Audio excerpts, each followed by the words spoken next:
الحمد للہ رب العالمین والصلاة والسلام علی سید الانبیاء والمرسلین اما بعد فاعوذ باللہ من الشیطان الرجیم بسم اللہ الرحمن الرحیم یا رب لک الحمد کما ینبغی لجلال وجہک وعظیم سلطانک رب اشرح لی صدری ویسر لی امری واحلل عقدۃ من لسانی یفقہوا قولی رب زدنی علما۔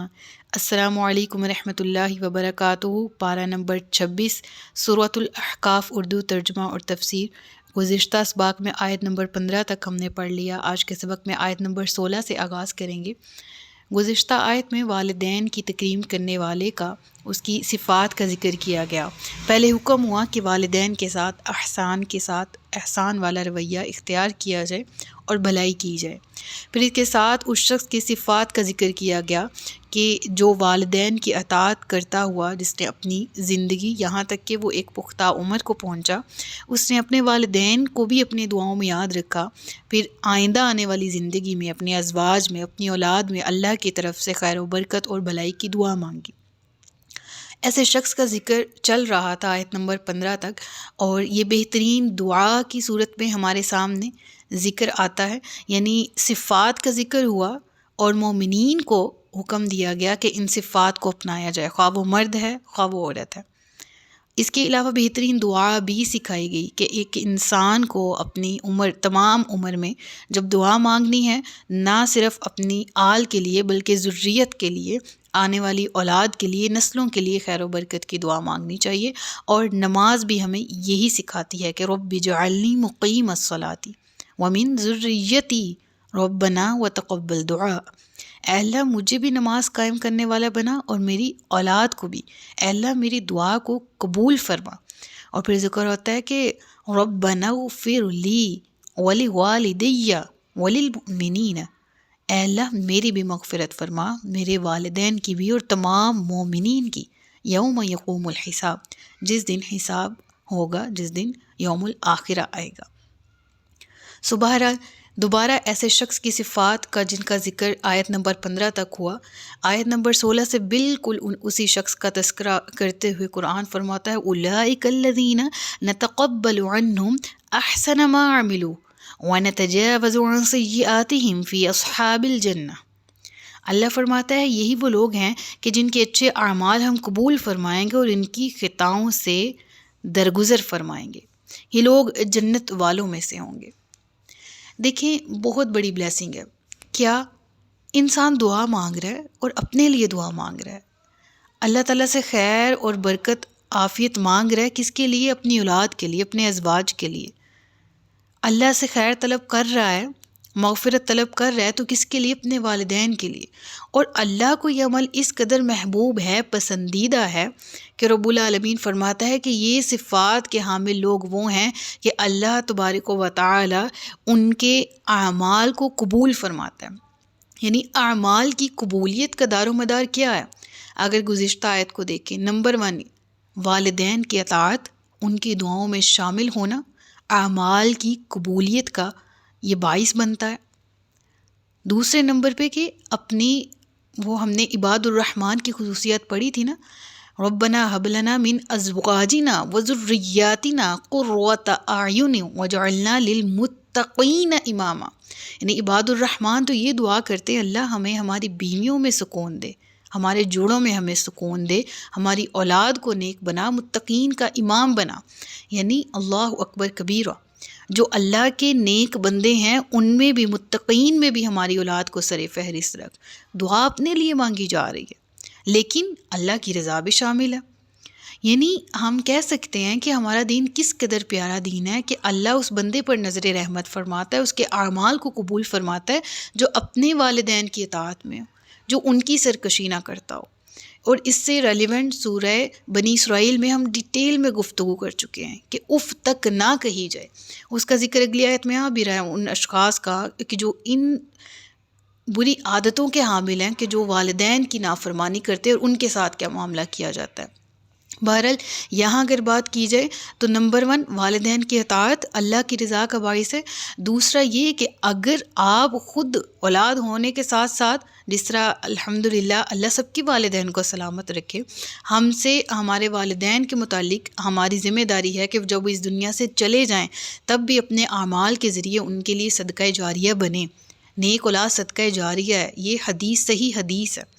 تو ہم ان کی بخشش کا سامان بنیں، ہم ان کے درجات میں بلندی کا باعث بنیں۔ یہ ہمارے لیے ہماری ذمہ داری ہے۔ ایک کا حق دوسرے کا فرض ہوتا ہے، یہ ہمارا فرض ہے اور یہ ہمارے والدین کا حق ہے۔ بالکل اسی طرح سے ہمیں یہ بات بھی سمجھ آتی ہے کہ اگر مرد ہے تو اس سے اس کی عورت، اس کی بیوی کے حقوق کے بارے میں بھی پوچھا جائے گا کہ وہ اس نے اس عورت کا کس طرح سے خیال رکھا۔ ہمیں حدیث اس صورت میں بے شمار ملتی ہیں، اور ایک حدیث ہے ہمارے پاس کہ وہ بڑی فیمس ہے، ہمارے ہاں بھی بہت مشہور ہے، کہ مشہور سے مراد یہ ہے کہ ہر زبان زد عام ہے کہ ہر شخص کو معلوم ہے کہ عورت کے حقوق کے بارے میں اللہ کے نبی نے کس قدر جو ہے وہ تلقین کی۔ حدیث کا مفہوم ہے کہ اس کو ٹیڑھی ہڈی سے تخلیق کیا گیا ہے، ہاں اگر تم اس کو سیدھا کرنا چاہو گے تو توڑ دو گے، تو deal her with patience, with love, with care, تو تبھی تم اس کے ساتھ اچھی زندگی گزار پاؤ گے۔ اس کا خیال رکھو۔ مراد یہ کہ عورت سینسٹیو ہے۔ ابھی گزشتہ صورت میں ہم نے اس چیز میں ڈیٹیل پڑھی ہے نا، اس حوالے سے کہ اللہ تبارک و تعالیٰ نے فرمایا کہ یہ بیٹیاں اس قدر صنف نازک ہیں کہ اپنی بات بھی ٹھیک سے بیان نہ کر پائیں شرم و حیا کی وجہ سے، یا جس طرح سے ایک عورت کی صفت ہوتی ہے کہ وہ مرد کی نسبت زیادہ خاموش طبیعت، اور کہہ لیں کہ اپنے حقوق کی نسبت زیادہ قربانی دینے والی صفت اس میں پائی جاتی ہے۔ مرد کی نسبت صبر زیادہ پایا جاتا ہے، اور بہت سی ایسی خصوصیات ہیں جن سے عورت لبریز ہوتی ہے اپنی صفت کے اندر، اپنی جنس کے اندر۔ تو بہرحال پھر اللہ تبارک و تعالیٰ اسی آیت کی طرف واپس آتے ہیں کہ اگر مرد ہے تو اس سے اس کی عورت کے حقوق کے بارے میں پوچھا جائے گا۔ سورہ نساء کی آیت آتی ہے کہ آپ ان کو کس طرح سے ڈیل کریں۔ فرسٹ لیول کیا ہے سمجھانے کا، دوسرا لیول کیا ہے کہ آپ انہیں معمولی سی سختی کے ساتھ بھی بات اپنی باور کروا سکتے ہیں۔ تھرڈ سٹیپ اس کہ آپ ان سے مکمل طور پر کنارہ کشی اختیار کریں کہ شاید وہ حقیقت یعنی سیدھے راستے کی طرف آ جائیں اگر وہ راستے پر نہیں ہیں۔ اور پھر اللہ فرماتا ہے اگر وہ راستے پر ہوں، سیدھے راستے کو اختیار کر لیں، تو پھر تم ان پر کوئی راہ نہ نکالو زیادتی کی یا ظلم کی، یا پاسٹ کے تانے دینے کی، یا پاسٹ کی کسی غلطی پر اس کو دوبارہ سے اس کی سرزنش کرنے کی، وغیرہ وغیرہ۔ پھر سورہ نساء میں ہمیں عورتوں کے حقوق تو جا بجا ملتے ہیں، پھر عورتوں کو بھی تنبیہ کی گئی کہ مردوں کے کیا حقوق ہیں، کہ وہ خواتین جو اپنے مردوں کی غیر موجودگی میں اپنی عزت کی حفاظت کرتی ہیں، گھر کی حفاظت کرتی ہیں، اپنی اولاد کی اچھی پرورش کرتی ہیں، اور یقیناً یعنی اللہ نے جہاں مردوں کو بہت سے حقوق دیے وہاں خواتین کو بھی دیے، مرد کو جہاں بہت سی ذمہ داریاں دیں خواتین کو بھی دیں۔ تو بہرحال یہ پلڑا دونوں طرف سے برابر ہے، دونوں کے حقوق اسلام نے ان کی حفاظت کی اور دونوں کو تلقین کی کہ وہ ایک دوسرے کے حقوق کو مکمل طور پر ادا کریں۔ تو ان آیات سے، یہ پہلی آیت سے سمجھ آتا ہے، آیت کے پہلے حصے سے والدین کے حقوق، دوسرے سے پھر ہمیں اولاد کے اور ازواج کے حقوق پتہ لگتے ہیں۔ اولاد کے حقوق کیا ہیں کہ ہم یقیناً بینگ پیرنٹس اپنی اولاد کے پیٹ کا بہت خیال رکھتے ہیں۔ مراد یہ کہ ان کو کھانے کو ہر چیز، ان کو پہننے کو، ہم ہر فیسیلیٹی اپنی اولاد پر نچھاور کرنا چاہتے ہیں۔ ہمارے والدین نے ایسا کیا، ہمارے اندر بھی یہ جذبہ ہے۔ انسان کے لیے اس کی اولاد سے بڑھ کر، اس کی فیملی سے بڑھ کر اور کچھ نہیں ہوتا۔ یقیناً ایک مرد اپنی فیملی کو فیڈ کرنے کے لیے بہت محنت کرتا ہے۔ بہت سے ایسے معاشرے میں پیشے ہیں جو اختیار کیے ہوئے ہیں مردوں نے، اور وہ ان کے ذریعے حلال رزق کماتے ہیں، صرف اور صرف یہ کہ اولاد پڑھے لکھے، اچھا کھائے، اچھا پہنے، معاشرے میں اچھے فرد کی طرح رہے۔ تو یہ اولاد کے حقوق تو ہیں، لیکن سب سے اچھا، سب سے بڑا، سب سے مقدم حق یہ ہے کہ اولاد کو دین کی تعلیم دی جائے، دین کے رستے پر لگایا جائے۔ یہ وہ پیارا رستہ ہے جو دنیا میں بھی انسان کو بلیسڈ رکھتا ہے، اور آخرہ میں بھی، ہیئر آفٹر بھی۔ وہ انسان کے ساتھ اگر انسان کی تربیت میں یہ شامل ہو جائے نا، نیکی کرنے کا جذبہ، نمازیں پڑھنا اور قرآن کی تلاوت کرنا، تو یہ وہ چیزیں ہیں جو انسان لاشعوری طور پر اگر اپنے والدین سے سیکھ لے، یعنی والدین کو سختی، میں اس حق میں ہوں کہ والدین کو سختی کرنے کی نوبت ہی نہ آئے۔ نہ ان کو مارنے کی، نہ ڈانٹنے کی کہ تم نماز پڑھو، تم قرآن پڑھو. والدین خود کرتے ہوں نا، آٹومیٹکلی وہ چھوٹا بچہ 4-5 سال کا جب والدہ نماز پڑھے گی یا والد صاحب ان کے ساتھ ٹوٹے پھوٹے سجدے کرے گا، ان کے ساتھ نماز پڑھے گا. پھر والدہ اگر قرآن شریف کھول کے بیٹھی ہیں تو پھر وہ بچہ آ کے اللہ اللہ پڑھے گا، وہ تسبیح پکڑے گا اس کو. یعنی یہ چیزیں لاشعوری طور پہ بچے سیکھتے ہیں. تو we have to teach them with our deeds. ہم خود کریں اور ہم اپنی اولادوں کو سکھائیں، نہ یہ کہ خود نہیں کرنا اور ان پہ لاٹھی چارج کرنا ہے. تو پھر اوبویسلی فور شور پھر انسان جو ہے نا وہ اس کی تربیت کا اگر حصہ نہ ہو، صرف سختی کی وجہ سے وہ کر رہا ہو، تو کہیں نہ کہیں وہ ضرور اس سے بھاگنے کی کوشش کرتا ہے. کہیں نہ کہیں وہ ضرور کہتا ہے کہ اچھا آج ہم فلاں جگہ آئے ہیں، یہاں کون سا امی ہیں یا یہاں کون سا ابو ہیں، تو چلو نمازوں کا کس نے پوچھنا ہے. وہ نماز پڑھتا ہے تو ڈر سے، اور اگر وہ دیکھے گا کوئی پوچھنے والا نہیں تو وہ نماز نہیں پڑھے گا. تو میں اس چیز کے حق میں نہیں ہوں. میں چاہتی ہوں والدین تربیت کریں اور وہ پریکٹیکل کر کے دکھائیں. وہ اولاد کو ڈر نہ ڈالیں، وہ اولاد کو ایک پریکٹسنگ مسلم بن کے دکھائیں، اور تاکہ وہ اس لاشعوری طور پر اس مکمل چیز کو ایڈوپٹ کرے اور اس کے مطابق چلیں. ٹھیک ہے، تو یہ اولاد کے حقوق ہیں. اللہ فرماتا ہے پھر جو ان حقوق کی ادائیگی صحیح سے کرتے ہیں تو دیٹ مینز وہ اللہ کے حکم کے تابع ہیں جو اللہ نے حکم دیا، اور پھر ایسے لوگ ہیں کہ ان کی نیکیاں قبول کر لی جاتی ہیں، اور ان کی نیکیاں قبول کرنے کے ساتھ رب العالمین فرماتا ہے گناہوں سے بھی درگزر فرما دیا جاتا ہے. اور کیا چاہیے انسان کو؟ ایک انسان عمل کر رہا ہے، میں ایک عمل کر رہی ہوں، میرے پاس کوئی سرٹیفکیٹ نہیں ہے کہ یہ قبول ہو رہا ہے، قبولیت کا کوئی سرٹیفکیٹ میرے پاس نہیں ہے، الا ماشاء اللہ، اللہ کی رحمت ہے، اس کی رحمت سے ہی ہم جنت میں جا سکتے ہیں. بالکل اسی طرح سے گناہ گار اس قدر ہیں میں اس قدر گناہ گار ہوں کہ مجھے نہیں لگتا کہ میں توبہ کا کوئی حق ادا کر پاؤں. اپنی ساری زندگی بھی توبہ کرتی رہی تو ہاں یہ کہ اللہ کی رحمت ہے جو مجھے بخش دے. تو اللہ فرماتا ہے ایسا شخص جو میری اطاعت میں ہو اور اپنے یعنی اگر دیکھا جائے تو پچھلی آیت نمبر 15 حقوق العباد کے گرد گھوم رہی ہے، اور حقوق اللہ بھی یہ ہے کہ اللہ کے حکم کے مطابق جو بندوں کو ڈیل کرنا ہے نا، بندوں کو بھی ڈیل ویسے کیا جائے، تو یہ بھی حقوق اللہ میں انڈائریکٹلی آ رہا ہوتا ہے. ٹھیک ہے، تو اللہ فرماتا ہے تم میرے حقوق ادا کرو، میرے بندوں کے حقوق ادا کرو، بدلے میں یہ ہے کہ تمہاری جو نیکیاں ہیں وہ بھی قبول ہیں، اور جو تمہارے گناہ ہیں ان سے بھی درگزر کیا جائے گا. اللہ اکبر کبیرہ. اللہ ہمیں ایسے لوگوں میں شامل فرمائے. اور اللہ فرماتا ہے وعد الصدق الذی، یہ سچا وعدہ ہے جو کانوا یوعدون، ان سے کیا جاتا تھا. یعنی سچا وعدہ کیا ہے جس کا ذکر آیت کے یہاں وقف سے پہلے ہے، فی اصحاب الجنہ، یہ وہ لوگ ہیں جو اصحاب جنت میں سے ہوں گے. یہ ان سے وعدہ کیا گیا، کیا جو اللہ تبارک و تعالیٰ کی طرف سے وعدہ کیا گیا، اور انشاءاللہ یہ لوگ اصحاب جنت میں شامل ہوں گے جو ان صفات کے حامل ہوں گے. پھر اس کے بعد پرسن بی کا ذکر آ رہا ہے. پہلے پرسن اے کا ذکر، اس کی صفات کا ذکر، اس پر تفصیلی گفتگو پہلے لیکچر میں بھی ہو چکی، اب بھی ہو رہی ہے. اور پھر اس کے بعد یہ کہ ان کے پاس ریوارڈ کیا ہوں گے. ٹھیک ہے، اور وہ ریوارڈز ہمیں ملیں گے انشاءاللہ جو کہ ہمیں چاہیے، ان سے بڑھ کے ہمارے پاس کچھ ہمیں نہیں چاہیے. اور نیک اعمال کی قبولیت، برے گناہ ہو چکے ہم سے، ان سے اللہ کی طرف سے درگزر، اس کی رضا کا ساتھ جنت، اور جنت میں انشاءاللہ ہمیشہ کے لیے. تو یہ ہے کہ انسان کو اولئک هم المفلحون کی کیٹیگری میں جب ڈال دیا گیا تو یہ فلاح کا وہ لیول ہے جو ہمیں انشاءاللہ سب کو چاہیے. اب پرسن بی کا ذکر کیا گیا. اللہ فرماتا ہے وقال والذی قال لوالدیہ اف لکما، یہاں پھر اف کا ذکر آیا. اچھا ایک چیز ہے، میرے استاد محترم جناب عمر دراز صاحب، اللہ تعالیٰ ان کی صحت والی زندگی کرے اور ان کو ساری زندگی اور آخرت میں بھلائیاں عطا فرمائے، آمین. انہوں نے یہ بات بہت اچھے سے باور کروائی.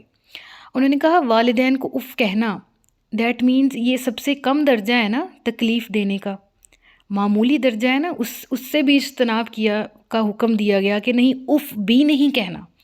ٹھیک ہے، اف زبان سے ادا کرنا کیا ہے، ہلکا سا لفظ ہے، لیکن والدین کو اس سے بھی اذیت ہوگی، اس لیے ہلکے سے ہلکے درجے کے پاس جانے سے بھی منع کیا.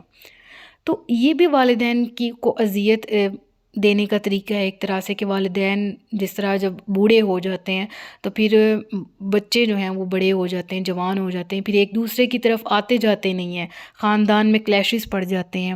پھر بیٹیاں اپنے میکوں میں آتی ہیں تو ان کو ویسے پروٹوکول نہیں ملتا. جیسے ان کو شادی سے پہلے ملتا تھا یا والدین کی حیات میں ملتا تھا، ٹھیک ہے؟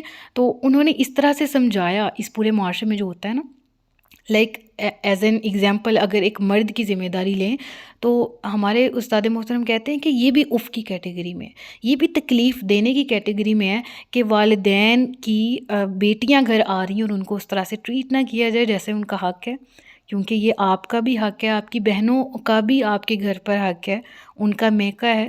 آپ کہتے ہیں کہ میں والدین کو کچھ نہیں کہتا، میں والدین کے رات کو پاؤں دبا کے سوتا ہوں، میں والدین کے سر پہ مالش کر کے سوتا ہوں، لیکن وہ فلاں جو ہے نا وہ میرے گھر نہ آئے، نہ میں نے کبھی اس کے گھر جانا ہے۔ یہ بھی تکلیف دینے کے معنی میں ہم اس طرف سوچتے نہیں ہیں، لٹرلی ہم یہ نہیں سوچتے، ٹھیک ہے؟ پھر کہتے ہیں کہ میڈیسن ان کو چاہیے، ٹھیک ہے، آج میں لانا بھول گیا، آج میں کل لے کر آؤں گا، تو کل یہ والی میڈیسن ملی نہیں تو چلیں یہ والی آپ لے لیں، یہ بھی تکلیف دینے کے معنی میں ہے۔ بالکل اسی طرح سے بیٹیوں پر بھی بڑی ذمہ داریاں آتی ہیں، ٹھیک ہے، اور بیٹیاں بھی بڑی جگہ پر زیادتی کر جاتی ہیں اپنی نہ سمجھی نااہلی کی وجہ سے۔ تو ہمیں یہ نہیں کہ صرف والدین نے کہا کہ مطلب چھوٹے معمولی کاموں میں کہ یہ پانی پکڑا دو، یہ کر دو، نہیں ڈانٹنا نہیں ہے، یہ کام کر دو، پریکٹیکل لائف میں بہت سے ایسے کام ہیں جہاں پر ہم کوتاہی کر رہے ہوتے ہیں والدین کے حق میں۔ والدین کو صرف یہ نہیں چاہیے کہ اگر کھانے کو اچھا دے دیا، پہننے کو اچھا دے دیا، دیٹس آل، انہیں ہمیں اچھے اخلاق سے ملنا ہے، جن لوگوں سے وہ ملتے ہیں ہم نے ان سے اچھے اخلاق سے ملنا ہے، جن سے وہ ملنا چاہتے ہیں ہم نے ان سے ملنا ہے، ٹھیک ہے؟ یعنی جو ان کا حکم ہے، جس طرح وہ راضی ہیں، ہر اینگل سے اس چیز کو سوچنا ہے۔ یہ چیز انہوں نے اس طرح سے سمجھائی کہ واللہ اس سے پہلے مجھے یہ بات سمجھ اس طرح سے نہیں آئی تھی، اس انداز سے، اور شاید میں وہ حق نہ ادا کر پاؤں سمجھانے کا، لیکن یہ ضرور ہے کہ ہم والدین کو اف کہنے کے معنی بڑے ہلکے لیتے ہیں، بڑے مائنر لیتے ہیں، بڑے یوزول سے لیتے ہیں، ٹھیک ہے؟ ان ریالٹی اس میں بڑی تحقیق ہے، جتنی گہرائی میں جایا جائے کم۔ میں ایک لفظ کی تشریح میں آپ پوری داستان رقم کر دیں، اپنے آپ کو ایک جگہ پر آج جہاں کھڑے ہیں وہاں رکھیں اور دیکھیں کہ میں اپنے والدین سے کہاں کس معنی میں کس اینگل سے زیادتی کر رہا ہوں یا کر رہی ہوں، چیز سامنے آ جائے گی۔ اب اسی پرسن بی کا ذکر ہے، اللہ فرماتا ہے اور وہ جس نے اپنے ماں باپ سے کہا تمہارے لیے اف۔ اب یہ اف سمجھ آ رہی ہے؟ اور اس اف سے ریلیونٹ تو میں نے بہت سے اسکالرس کو سنا ہے، اور لٹرلی آپ جتنوں کو سنتے جائیں گے نا، ہر ایک کے بیان کرنے کا انداز مختلف ہے، لیکن ان کا مفہوم ایک ہی طرف لے جاتا ہے، اور وہ یہ ہے والدین کی اطاعت، ان کی نافرمانی نہیں کرنی۔ اور نافرمانی کا کہہ لیں کہ اف جو ہے نا وہ 0.01% ہے، اللہ نے کہا یہ بھی نہیں کرنا۔ اور پھر اس سے آگے تو ہم کس لیول کی بدتمیزیاں اور نافرمانیاں کر جاتے ہیں نا، تو اللہ تعالیٰ ہمیں معاف فرمائے اور اب اطاعت کی توفیق عطا فرمائے۔ تو پھر اللہ فرماتا ہے دوسرا وہ شخص ہے جو اپنے والدین سے کہتا ہے اف، بیزاری کا اظہار کرتا ہے، کیا مجھے ڈراتے ہو کہ میں نکالا جاؤں گا، حالانکہ مجھ سے پہلے بھی کئی زمانے گزر چکے۔ مراد یہ ہے کہ ایسا شخص جو آخرت کا انکار کرنے والا ہو، کیا میں پھر قبر سے نکالا جاؤں گا، کیا میں پھر اٹھایا جاؤں گا، حالانکہ مجھ سے پہلے اتنی قومیں آ گئی۔ یہاں اگر اس دور کی بات کی جائے نا تو مشرکین مکہ سے مکی سورہ صاف خطاب ہے کہ ایسی اولاد کا کیا جو والدین کی بھی نافرمان ہو، اور اگر والدین اسے صحیح راہ کی طرف بلائیں تو آگے سے بدتمیزی سے دھڑلے سے جواب دے کہ کیا اگر میں مر گیا تو نکالا جاؤں گا۔ یعنی اگر کوئی نصیحت کر رہا ہے کسی دوسرے کی سننا تو کجا، وہ اپنے والدین جو اس سے پیار کرتے ہیں، جو اس کی دنیا اور آخرت کی فکر کرتے ہیں، وہ تو اسے بھی کچھ نہیں سمجھتا، ان کی بھی بات نہیں مانتا۔ تو وہ کہتا ہے کہ مجھ سے پہلے بھی تو کئی قومیں گزر چکی، کیا وہ نکالی گئیں، یعنی کیا وہ زندہ کی گئیں؟ اور وہ دونوں اللہ سے فریاد کرتے ہیں، یعنی ماں باپ، ہما تثنیہ کا صیغہ، اور بیٹے سے کہتے ہیں تیری خرابی ہو، ایمان لے آؤ، بے شک اللہ کا وعدہ سچا ہے۔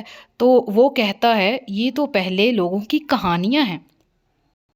اور اس سے آگے انشاءاللہ اگلی آیات سے نیکسٹ لیکچر میں کور کریں گے۔ صدق اللہ العلی العظیم و صدق رسولہ النبی الکریم، سچ فرمایا اللہ نے جو عظمت والا ہے۔ اپنا بہت سا خیال رکھیے گا۔